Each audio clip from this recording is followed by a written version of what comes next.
বেশি সময়ের আইনি লড়াইয়ের সফল অবসান হলো। বাংলাদেশ জামায়াতে ইসলামী আজকে বাংলাদেশের সর্বোচ্চ আদালতের রায়ের মাধ্যমে তার নিবন্ধন ফিরে পেল। পলিটিক্যালি মোটিভেটেড পিআইএল বা রাজনৈতিক উদ্দেশ্যে দায়েরকৃত মামলার মাধ্যমে জামায়াতের নিবন্ধন কেড়ে নেওয়া হয়েছিল। আজকের এই রায়ের মাধ্যমে বহুদলীয় গণতান্ত্রিক এবং অংশগ্রহণমূলক সংসদ প্রাপ্তি নিশ্চিত হলো। আমরা আশা করি এই রায়ের পরে বাংলাদেশে সঠিক নির্বাচনের মাধ্যমে প্রাণবন্ত সংসদ গঠিত হবে।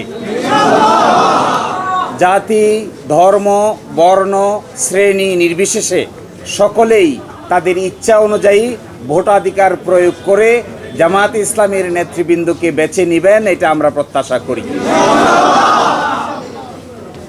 এবং আমরা এটাও প্রত্যাশা করি বাংলাদেশের আগামী সংসদে ইন্টারেস্টিং এবং কনস্ট্রাকটিভ বিতর্ক হবে, যার মাধ্যমে ডেমোক্রেসি একটি স্থায়ী রূপ লাভ করবে। আজকে মাননীয় আপিল বিভাগ হাইকোর্টের যে রায় ছিলেন এই রায়কে বাতিল ঘোষণা করেছেন এবং ইলেকশন কমিশনকে নির্দেশনা দিয়েছেন বাংলাদেশ জামায়াতে ইসলামীর রেজিস্ট্রেশন এবং অন্য যে সকল ইস্যু ইলেকশন কমিশনের সামনে আছে বা আসবে সেগুলো যেন দ্রুতই নিষ্পত্তি করেন। এর এই মাধ্যমে আজকে বাংলাদেশ জামায়াতে ইসলামী তার নিবন্ধন ফিরে পেল এবং প্রতীকের ব্যাপারটিও ইলেকশন কমিশনের সামনে রেফার করা হলো আদার ইস্যু হিসেবে। এই জন্য আমরা মামলার শর্ট অর্ডার চেয়েছি। আমরা আশা করি আগামীকালকের মধ্যেই মামলার সংক্ষিপ্ত আদেশ আমরা হাতে পাব। এই সংক্ষিপ্ত আদেশ আমরা ইলেকশন কমিশনের কাছে অ্যাপ্রোচ করব। বাকিটা ইলেকশন কমিশন আইন অনুযায়ী অতি দ্রুত জামাতের নিবন্ধন এবং জামাতের প্রতীক বুঝিয়ে দিবেন, এটা আমরা প্রত্যাশা করি। যে আজকে যে ডাইরেকশন দিয়েছেন আপিল বিভাগ, সেই ডাইরেকশনে বলেছেন জামাতের রেজিস্ট্রেশন এবং অন্য কোনো ইস্যু যদি ইলেকশন কমিশনের সামনে থাকে তাহলে যেন ইলেকশন কমিশন এটা ডিসপোজ করে। এই অন্য ইস্যু বলতে আমরা বোঝাচ্ছি এটি হলো প্রতীক সংক্রান্ত ইস্যু।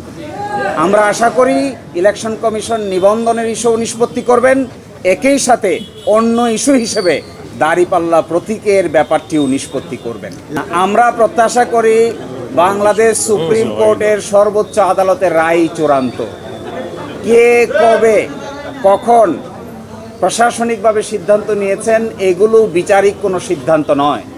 এই জন্য আমরা প্রত্যাশা করি ইলেকশন কমিশন রায়ের কপি পাওয়ার পরে অবশ্যই দ্রুততম সময়ের মধ্যে এই দুটো বিষয়ের সিদ্ধান্ত নেবেন এবং আমাদের প্রত্যাশা কার্যকর হোক, এইটাই আমরা গভীরভাবে বিশ্বাস করি।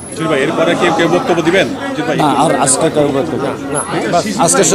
পিটিশনের বাইরে আরেকটা পিটিশন অ্যালাউ করেছেন, সেটা বলবেন?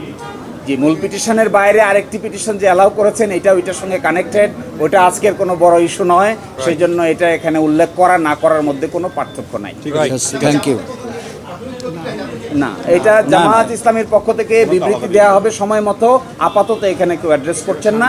আপনাদের সবাইকে অসংখ্য ধন্যবাদ ধৈর্য ধারণ করে এখানে কষ্ট করে সময় দেওয়ার জন্য।